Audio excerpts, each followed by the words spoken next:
आप सभी को कमांडर सुधीर का नमस्कार। मेरे जितने भी भारतीय हैं, मैं उनके समक्ष एक बात रख रहा हूं कि आजकल हमारे जो सलमान खुर्शीद हैं, उन्होंने एक बुक लिखी है और उस बुक में उन्होंने कहा है कि हिंदुत्व एक तरीके से वो बोको हराम जो ऑर्गेनाइजेशन है, टेररिस्ट ऑर्गेनाइजेशन, बहुत ही डेंजरस टेररिस्ट उसकी तरह से है, यह आईएस की तरह से है। देखिए, मैं लोगों को बताना चाहूँगा कि शायद उन्हें वो अपने को इंटेलिजेंट क्यों कहते हैं, पढ़े हुए क्यों कहते हैं, या इस तरीके के लोग, उन्होंने पहले भी इस तरह की बातें करी हैं कि हिंदुत्व एंड हिंदुइज्म अलग अलग है। उन्होंने फिर बात करी है कि हिंदुत्व तालिबान, फिर एक किसी ने बात करी है कि पाकिस्तान तालिबान और हिंदुत्व पाकिस्तान, इस तरह की जो चीज़ें कर रही हैं, ये वो लोग हैं, शायद उनको ये नहीं पता है कि भारत की पुरातनतम सभ्यता वो इतनी पुरानी है कि जब हमारे यहाँ पे गीता को लिख दिया था, और जो हम नहीं, गीता जो हमारे वेद लिखे गए, उस टाइम तक जो यूरोप के देश थे उनमें पढ़ना और लिखना भी नहीं आता था। तो हमारी इतनी प्राचीनतम एक तरीके से सभ्यता है जिसमें हमने लोगों को पढ़ना लिखना सिखाया। हमारे जो ग्रंथ हैं, गीता है, उपनिषद हैं, या जो हमारे वेद हैं, वो एक तरीके से सब क्षेत्रों में जो आज में जगह जगह आविष्कार हुए हैं, लोगों को नोबेल प्राइज़ मिले हैं, वो इसलिए मिले हैं कि जो भारत की ये सारी धरोहर थी, उस पे यहाँ पर जो इन्वेडर्स ने जिस तरीके से अटैक किया, तो जो हिंदुइज्म या हिंदुत्व का जो मानने वाले लोग हैं, जो सनातन धर्म में के ऊपर टिकी हुई हैं, और जो हमें विरासत में मिला था, जो हमारे महर्षि मुनियों ने, और जो हमारे जो उन्होंने तप कर कर और जो रिसर्च करी थी, या आर्यभट्ट या और काफ़ी ऐसे लोग हैं जिन्होंने किया था, उसको हम फॉलो नहीं कर सके। तो 700-800 साल का जो इन्वेडर्स का अटैक रहा, उसमें हिंदुइज्म या हिंदुत्व के बारे में किसी ने भी आज तक जो है ना व्यापक तरीके से नहीं लिखा। शायद महर्षि दयानंद ही एक ऐसे थे जो लिख लिख पाए, या परमहंस थे जो लिख पाए। फिर क्या हुआ कि जब ये 700-800 साल, उसके बाद में ब्रिटिशर्स का इन्वेशन, उन्होंने पूरी तरीके से हमारा जो भारत की जो एक धरोहर थी उसको बिल्कुल ही भुला दिया, और इन्वेडर्स ने जो है ना हमारे जो शास्त्र है उनको जो जला दिया, उनको नष्ट करा, मंदिरों को तोड़ दिया गया। तो ये सारी चीज़ें इतनी तेज़ी से चली, और सबको उम्मीद थी कि भारतवर्ष जब आज़ाद होगा तो हमारे इतिहास को, जो हमारा गौरवान्वित इतिहास है, जो हमारा सबसे प्राचीनतम और जो पौराणिक हमारी जो सभ्यता है, संस्कृति है, जो एक सिर्फ हिंदुइज्म, जो हमारी कल्चर सिविलाइजेशन है, जो सनातन धर्म पर टिकी हुई है, वो ही पूरे विश्व में सरवाइव कर पाई। तो उसकी अच्छाइयाँ क्या हैं, उसके बारे में जो हमारे रिसर्च है, उसके बारे में जो है ना हमारी जनरेशन के समक्ष जो है ना वो बातें रखी जाती। तो एक तरीके से ये 700-800 साल का लोगों का यहाँ पे इन्वेडर्स का इस तरह से अटैक करके, और फिर जो हमारे इस गवर्नमेंट या प्रधानमंत्री मोदी जी के आने से पहले जो टाइम व्यतीत हुआ भारतवर्ष में, वो काफ़ी कुछ इस क्षेत्र में नहीं हो पाया। तो मैं यही कहना चाहूँगा कि ऐसे लोग जो बगैर किसी सोचे समझे, जो हिंदुत्व और हिंदुइज्म के बारे में ही एक डिवीज़न करना चाहते हैं, जो उसको अलग अलग बांट के सोसाइटी को डिवाइड करना चाहते हैं, उनका और कोई मकसद नहीं है। वो हिंदुइज्म पे ही अटैक करना है डायरेक्टली। सभी को पता है कि राष्ट्रीय स्वयंसेवक संघ, आरएसएस, एक सबसे बड़ा ऐसा ऑर्गेनाइजेशन है पूरे विश्व में, सबसे बड़ा एक ऑर्गेनाइजेशन जो बगैर किसी पद बगैर किसी पद के गवर्नमेंट के अंदर कोई भी उनका हाथ नहीं है, लेकिन फिर भी वो एक नेशनलिटी के बारे में, वो देश के बारे में सोचते सारे समर्पित हैं और उसी के लिए कार्य करते हैं। दूसरी तरफ हिंदुइज्म एक ऐसा है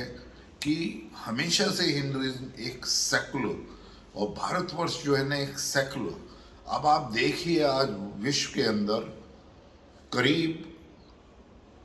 60 से 70 देश ऐसे हैं जो क्रिश्चियनिटी को मानते हैं, 50 से 60 देश ऐसे हैं जो मुस्लिम कंट्रीज हैं। तो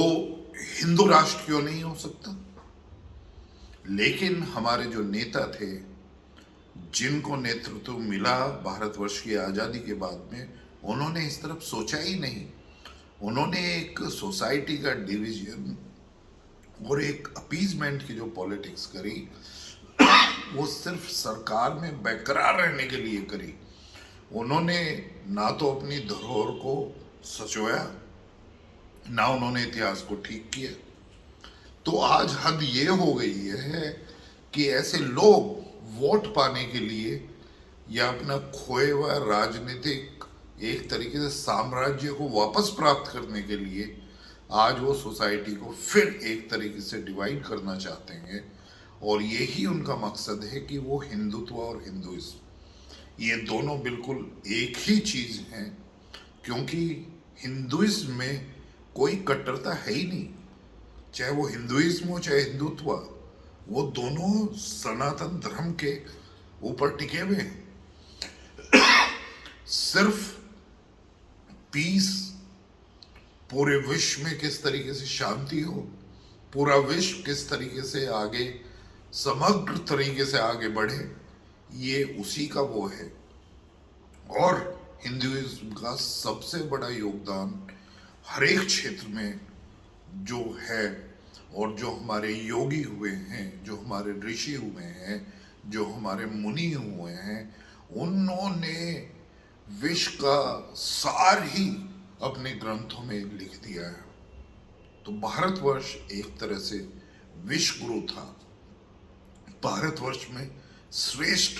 3 विश्वविद्यालय थे जहां पर पूरी दुनिया से लोग आकर पढ़ते थे। तो ऐसी सभ्यता को, ऐसे संस्कारों की और ऐसी विरासत में मिली हुई सबसे पुरानी हमारी सभ्यता को यदि कोई इस तरीके से ललकारे और इस तरीके से हम लोगों को नीचा दिखाने की या सोसाइटी को डिवाइड करने की, तो आप ही सोचिए, भारतवासियों आप ही सोचिए कि उनका क्या मकसद है। जिहादी लोग, जिहादी जहाँ पर भी एक तरीके से गए हैं, चाहे वो सीरिया हो, चाहे वो इराक हो, चाहे वो जॉर्डन हो या और कहीं पे, उनका एक ही मकसद है, सिर्फ लोगों को मारना। इसी तरीके से भारतवर्ष में जो इन्वेडर्स आए, उन्होंने आप देखिए हिंदुइज्म को खत्म करने के लिए कितने हिंदुओं का नरसंहार किया, कितने मंदिर, हजारों मंदिरों को तोड़ा गया। यहाँ के सारे जो मंदिरों में हमारे जो एक तरीके से सोना चांदी और जो वहाँ पर एक तरीके से जो संपत्ति थी उसको लूट के किस तरीके से उन्होंने उसको खत्म करना चाहा, लेकिन भारतवर्ष और भारत की सभ्यता को कभी खत्म नहीं कर पाए। तो अभी ये उन्हीं लोगों की सोच, जो लोग भारतवर्ष के खिलाफ हैं, जो भारतवर्ष की सभ्यता को और संस्कार को ललकारते हैं और एक ये जिहादी मानसिकता को आगे बढ़ाना चाहते हैं और भारतवर्ष को डिवाइड करना चाहते हैं, ये वो ही लोग हैं जो हिंदुइज्म और हिंदुत्व के बीच में डिफरेंस करने की कोशिश कर रहे हैं, जिससे वो आरएसएस को या उसकी विचारधारा की किसी भी राजनीतिक पार्टी को या एक तरीके से हिंदुइज्म को अटैक कर सके। तो उन्होंने ये रास्ता चुना है। ये रास्ता चुनने वाले आज के कोई नए लोग नहीं हैं, पहले भी इसको देखा गया है कि कैसे उन्होंने हिंदुत्व, टेररिज्म के बारे में बात को आगे बढ़ाने की कोशिश करी थी उसमें हमारे आदरणीय प्रधानमंत्री को भी, जब वो गुजरात में थे, वो गुजरात के सीएम थे, उनको भी लपेटने की कोशिश करी थी। तो इन सब चीज़ों से अब हमें होशियार रहना है और एक हिंदुइज्म को आगे बढ़ाने के लिए जो एक वे ऑफ लाइफ है, जो मोस्ट सेकुलर एक कल्पना है और जिसमें सभी का निवास है, सभी के लिए बराबर सत्कार है और पूरी विश्व में शांति के लिए, उसको आगे अग्रसर होने के लिए जो सार हमारे शास्त्रों ने वो पूरे विश्व के लिए दिया है, हमें उसकी तरफ सोचना है। आज हमारे पास में अपार युवा क्षमता है, सबसे बड़ी क्षमता है। आज हम एक युवा देश है और हमारे पास में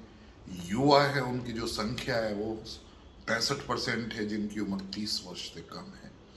तो आज हमें अपने संस्कार सीखने हैं। हमें ये सीखना है कि विरासत भारत क्या चीज़ है, हमारी जो ट्रेडिशंस है वो क्या चीज़ है, हमारे वेद क्या हैं, हमारे गीता क्या है, हमारी रामायण क्या है, हमारी महाभारत क्या है, हमारे उपनिषदों में क्या है,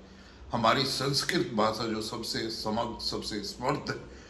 उसी में वो ग्रंथ लिखे गए जो श्रेष्ठ भाषा है, उसके पीछे सार क्या था,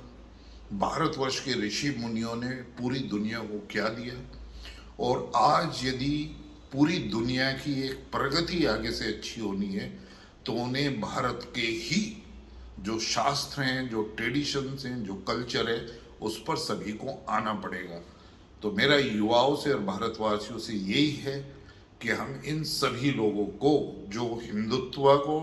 एक टेररिस्ट ऑर्गेनाइजेशन बताना चाहते हैं, राष्ट्रीय स्वयंसेवक को एक टेररिस्ट ऑर्गेनाइजेशन बताकर भ्रमित करना चाहते हैं, उन सबको हम नकार दें, उन सबको कंडेम करें, उनकी भस्म ना करें। और ये जहाँ पर यदि वो ज़्यादा और लैंग्वेज बढ़ाते हैं तो उनके खिलाफ मुकदमे होने चाहिए और हमें अपनी परंपरा और संस्कारों को आगे बढ़ाना चाहिए। कमांडर सुधीर कुमार अपनी YouTube channel pulse beat of India में युवाओं को और भारतवासियों को यही संदेश देना चाहूँगा कि देश जो हमारा है वो एक श्रेष्ठ परिकल्पना है, वो एक परिश्रम है, वो एक बिल्कुल सूक्ष्मता से और अपारता से भरा हुआ है। और जो हमारे विरासत में जो हमें मिला है, आज हमको उनको संजोकर और उसको पढ़कर हम उसमें आगे बढ़ाएं। यदि आपको इस वीडियो के कंटेंट अच्छे लगे, विषय अच्छा लगा है, तो आप उसको लाइक करिए और फिर सब्सक्राइब करिए। और मेरा अनुरोध है कि इस मैसेज को जो इस वीडियो के माध्यम से मैंने आपको देना चाहा, उसका प्रचार प्रसार और ज़्यादा से ज़्यादा उसके आगे बढ़ाएं। धन्यवाद।